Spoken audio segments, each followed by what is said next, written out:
So just kind of recapping what we talked about yesterday. Our final end of the day conclusion that we came to was that once we find inverses, they are reflected over y equals x, or we could say y equals x is the line of symmetry. That if we draw y equals x, it splits the graph in half, or we could fold it along that line and the two sides would be identical. So let's just review how we actually find inverses, because we're going to go back over that again today. So I'm going to present you with a problem, y equals 1/3 x minus 12. And you don't necessarily have to write this down. We're just going to go through how do we find the inverse of this problem. Okay, so x equals 1/3 y minus 12. And then I resolve for y. How do I solve that for y? Add 12 to both sides. So plus 12, plus 12. Those 12s cancel, and I get x plus 12 equals 1/3 y. Multiply by 3. I can divide by 1/3, or I can multiply by 3. Either way, it's literally the exact same math. Multiplying by 3 is the easier option there, just because we can multiply by 3 really well. Dividing by fractions is a whole other complicated mess that we tend to get lost in. So we end up with, on the left side, 3x plus 36 equals y. But really, we learned yesterday that instead of y, what should we write there? F inverse of x. And we write that by saying f negative 1 of x. That f negative 1, or f to the negative first power, is what it looks like, really means the inverse of f of x. Okay, I'm going to do something weird. I know y'all love doing weird things. Yeah, that's true. That is pretty normal. And I'm going to take my original equation, 1/3 x minus 12. And instead of x, I'm going to plug in this equation that we just came up with, our inverse. 3x minus 36. Weird, I know, but math that's doable, correct? Yeah. Okay, so what would, if I said, okay, now here's your problem, what math would you do to solve this problem? Okay. Is it supposed to be negative? Because the other thing was positive. What was it? I don't know. What was it? Plus 36? Oh, it was plus 36. Yes, thank you. I apologize. That should be a plus 36 there. Good catch. Okay, so I'm going to distribute this 1/3, because I heard to do that. 1/3 times 3x is, it'd be x. Because you're multiplying by 1/3, which means you're dividing by 3. And then you have a 3 that you're multiplying by, so they're canceling each other out. 1/3 times 36, 12. And then I still have that minus 12 there. And what happens when you simplify that? The 12s cancel, because one's positive, one's negative, and I'm just left with x. That's interesting. Okay, keep that in mind. All right, and I want you to look at, on your homework, we're going to skip ahead and do a problem on your homework, then we're going to come back and do some problems in the notes, because I like the problem in the homework better. So we're going to skip all the way over to page 582, and we are going to do problem 3. We're going to skip all the way over to page 582, and we are going to do problem 3. So what's different about this problem than the problems we had yesterday? It has x squared in it.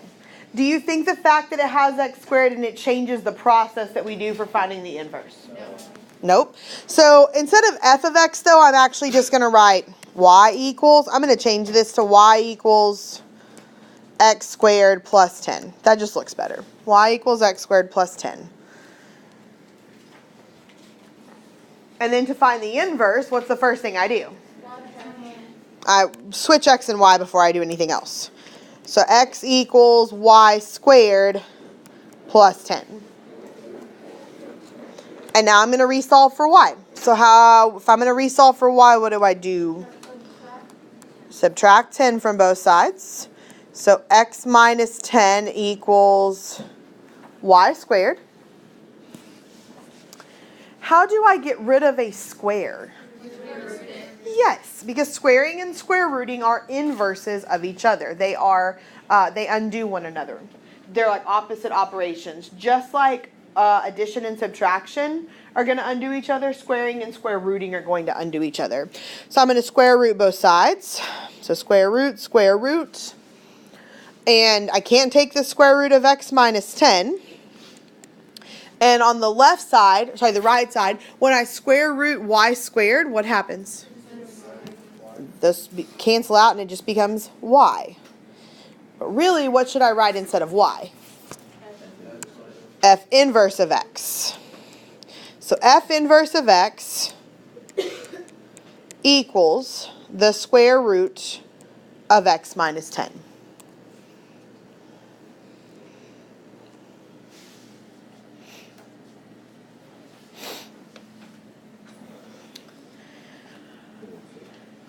Almost. We're going to do the same very weird thing that we did a second ago. That very weird thing that we did a second ago was I rewrote our problem. It was a terrible looking parentheses. But instead of x, I put parentheses there. And do you remember what I did on that last problem that was very weird? You plugged in the answer you got for the inverse. Yes, I plugged in what I got for the inverse, which was square root of x minus 10. I plugged that in here in for x. So square root of x minus 10.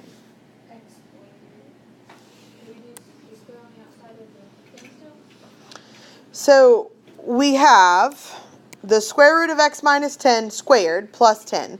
Well, what happens when I have a square root and then I square it? They cancel. So again, I'm just left with x minus 10 plus the 10 that was already there.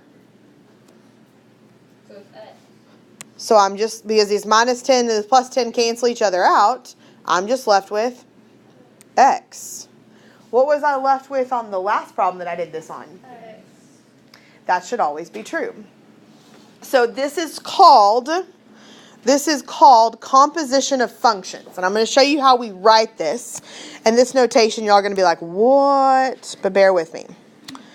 The way we write this is we say f of f inverse of x. Okay. We write f of, those parentheses, when we write them in the function notation, that means f of f inverse of x. You've seen something like this before. Not to this extreme. You don't usually write it like this. This is the first time it's ever been presented in this notation. Don't write what I'm about to write. But you've seen stuff like this since Algebra 1. Like, and when I ask you to find f of 2, what are you supposed to do with that 2? You're plugging it in for your x's. They're telling you x equals 2. So when you have this notation up here, they're telling you that x, whatever x is actually the inverse function. So this is a way to check your work. Because when you plug one function back into the inverse, or you plug the inverse back into the original function, you should always, every time, get x. If you don't get x, you did something wrong. And that's a guarantee. So here are the graph of our original function, that's the orange one, and our inverse, that's the purple function. And we said that there should be, like they should be symmetrical, or they should be reflected across the line y equals x, which is this black dotted line. Is that statement true when I graph this? Why not? Okay, so if we look at this, like this graph here, we only see half of the purple one. But if we could do, just out of curiosity, then if I had drew the rest of this in, like if we had the graph that looks like this, would that then be symmetrical? I mean, if I could draw accurately, like we pretend it's drawn well. But would that be symmetrical? Okay. So there's a problem with this though. Do what? What can't be negative? When we say can't be negative, we mean like the x's can't be negative. So the square root can produce a negative number, but the numbers we plug in, we can't get negatives on the inside. So that's what we're talking about there. There's another issue. That was a good thought, but there's another issue here. And I'm going to draw this line in here.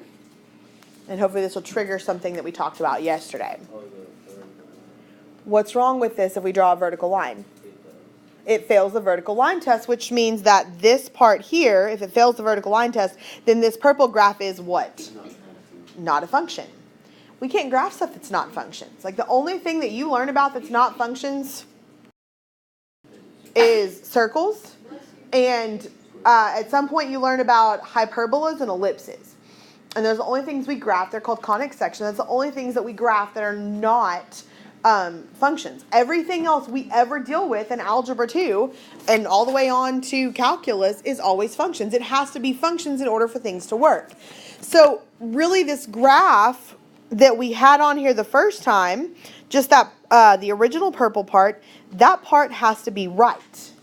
So this part has to be good, but the problem is this graph is still not like accurate because again, like Tressa said, it's like missing something down here. Like if I fold it along this line, it's not the same on both sides. So I can't just randomly add a part down here because then I create something that's not a function. So what else could I potentially do? Eliminate what? What do you mean eliminate the other one?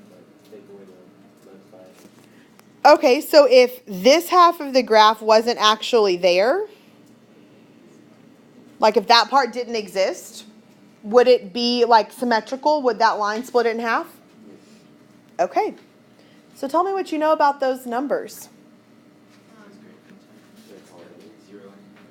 It's their what? For the orange part, x is greater than 0. That's true. So we have to add that to our problem. Now, I'm going to explain this in a really weird way. So, you go to the movies, right? Have we all been to see a movie at the theater at some point in our lives? Okay. You live there? Okay.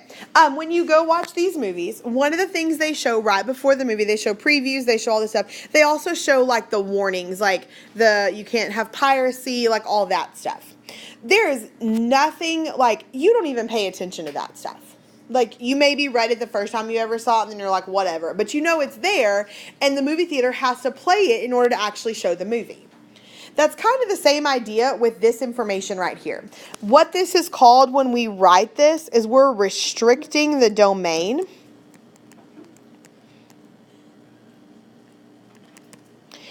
And, okay, if we don't write that, that doesn't mean we can't do the math. Okay? We can do all the math we want. Just like if the movie theater doesn't put that, they can show that movie, but they're probably going to get in trouble for showing that movie without that information beforehand. That's the same thing here. You can do all the math you want to, but if you don't put this on your problem, then your problem is not right. That doesn't mean your math is wrong. It just means like you have to have this information to make your problem correct.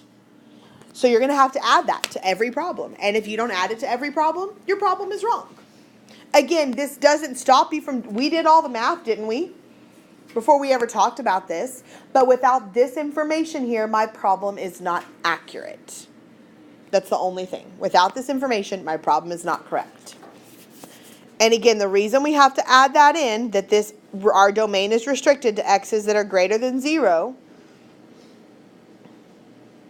is because in order for our graph to be reflected, it cannot have this piece over here. So if this piece didn't exist, then our graph would be good.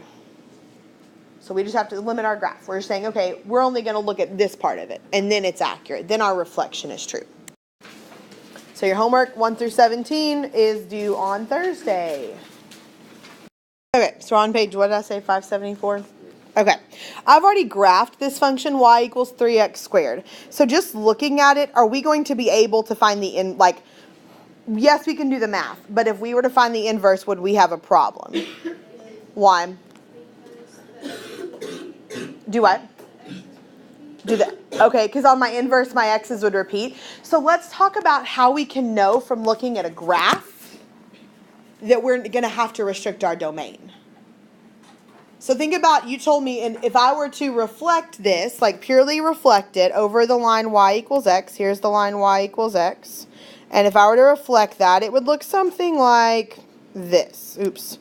Something like this, which means my x's would repeat. So how can I know that from looking at my original function? Any thoughts? This test is called the horizontal line test. Wow. I know, it's a very complicated name. So what do you think the horizontal line test says? We draw a horizontal line. Draw a diagonal line. Twice, and the x is Yep, okay. So if I draw a horizontal line here, we're going to have a problem because it's going to touch the graph twice. So I want you to write something. I'm going to write at the top of this page.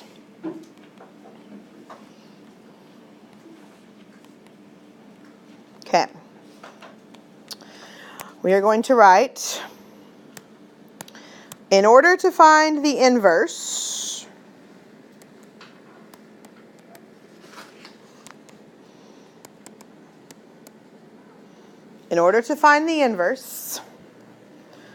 a graph must pass both the horizontal line test and the vertical line test. In order to find the inverse, a graph must pass the horizontal line test and the vertical line test. The purpose of the vertical line test, the vertical line tells us if f of x is a function, and the horizontal line test tells us if f inverse of x is going to be a function.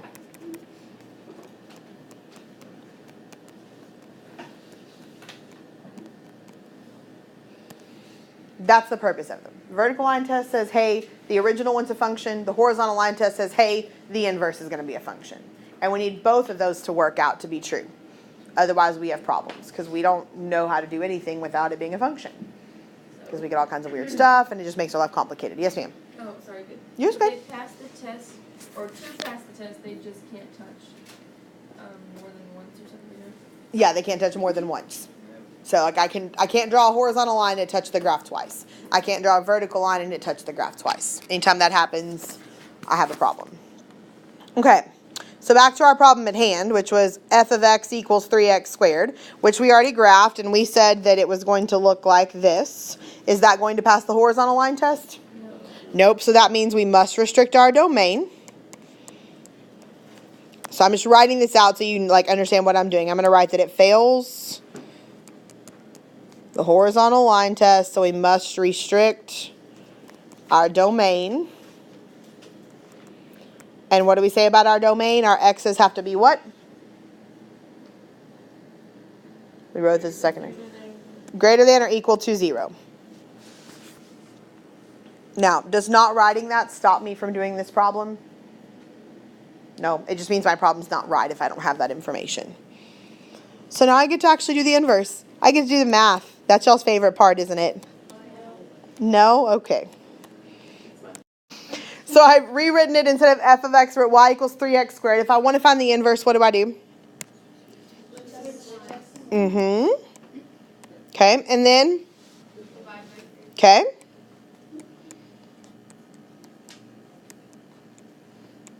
And then? Okay. What happens when I square a square root? Okay. And really, how should I write this? 1/3 square root of 1 is x. Oh, f of the inverse x equals the square root of Yeah. So that would be our actual answer.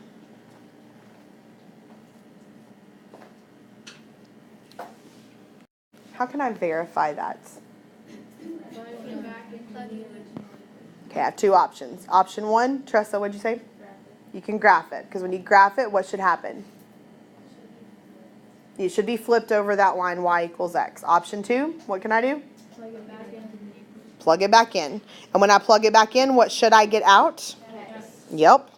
So let's plug it back in. Let's see what we end up with. So I have 3x squared. But instead of x, I'm going to plug in x over 3. By the way, it doesn't matter which one you plug into which one. It should work either way. Even if we plugged in our original 3x squared in for x here, it's still going to work. And if it doesn't, you did something wrong. So checking the math out, we have the square root of x over 3 squared. What happens when I square a square root? And I'm left with 3 times 1/3 x, or x over 3. What happens when I multiply by 3 and then turn around and divide by 3? And I'm just left with? Hey, we did it right because we just got x. I know, right? It's amazing. Mind blown. Page 579, problem 6. Problem 6. When we look at this graph, this is the graph of 2x cubed. It passes both the horizontal line test and the vertical line test. So that means the original is a function and the inverse is going to be a function. So do I have to restrict the domain on this one? Nope. That makes our life easy because then we just do the math. So I'm going to rewrite it. Y equals 2x cubed. And then to find the inverse, what do I do? Okay. And to solve, I need to, okay, divide by 2 on both sides. So x over 2 equals y cubed. How do I undo a cube? You do the cube root. Yeah, you write the square root symbol, but instead of nothing out there, you put a 3 to represent the cube root. So I end up with y equals, or f inverse of x, equals the cube root of x over 2.